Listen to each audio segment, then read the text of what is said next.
Hi guys, I'm not good at this but at least I will try. Kasi may nagtatanong sa akin. Although, madami na atang gumawa. Ewan ko kung meron. Anyway.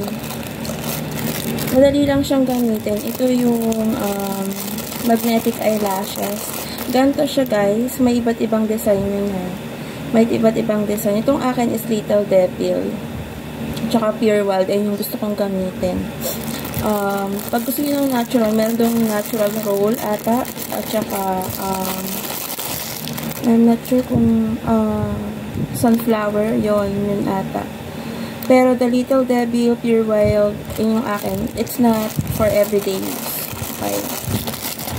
So, kapag bumili ka, automatic, pares na siya for left and right. Tapos, may applicator siya, okay? For right, dalawa yun. I-slide nyo lang para makuha nyo siya, okay? Dalawa yun, for left and right. Tig dalawa. Automatic yun. Tapos, how to apply, napakadali lang. Yung iba kasi medyo naguguluhan, pero ganito lang siya, okay? Kita nyo to, ayan o. Pag binilingan ganyan, pang kanan, pang kaliwa. Tapos, may up and down. So, automatically, dapat nakaharap. Itong ganito, kita nyo to, itong buhok nakaganon, pag i-apply nyo. Tapos, yung magnet, hanapin nyo yung negative. So, yung negative, siya dapat yung nakadikit mismo dito sa up na applicator. Okay? Yan, ganan o. Napakadali lang niya. Okay? Tapos, reusable siya. Basta ingatan nyo lang. Tapos, kung mag-aayaw kayo na nag-makeup, gusto nyo mag-eyeliner, ganan, ibabad nyo lang siya saglit na saglit para nasa-sanitize sa micellar water nyo or ano man yung makeup remover nyo.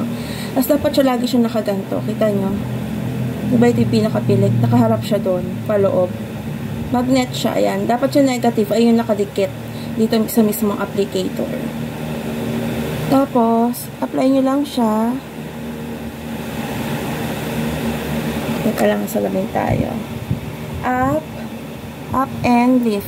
Ganun. Para lang kayo nagko-curl ng pilik. Tapos, yun na. Nakabit na siya. Kita niyo ba? Ito yung ano niya. Tapos, ito yung off niya. Up. Diba? Maganda siya. Tsaka, very easy lang to apply. Tapos, kung gusto niyo magdagdag ng eyeliner, mas maayos. Depende sa gusto niyo kasi Little Devil to. Tapos, napakahaba niya. So, pinutulan ko kasi medyo singkit kasi ako. Ayan, pinutulan ko siya. So, ganun lang siyang kadali. Again, yung pinakapilik, dapat nakapasok dito. Pati dito nakaharap. Pag ganun. Okay?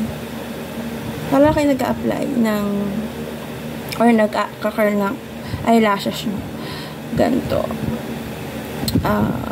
Tapos yung negative, dun dapat nakadikit. Ay, yung nakadikit. Tapos yung positive nandito sa harap. Para pag gano'n natin didikit. Parehas yun. Up and down. May nakasult namang up and down. Ganun lang kadali guys. Tapos hindi pa siya nakaka-irritate. Kahit hanginan mo siya, kuting-tingin mo siya, hindi basta-basta tatanggal kahit maghilamos ka. Ganun lang. Okay? Sana nakatulong.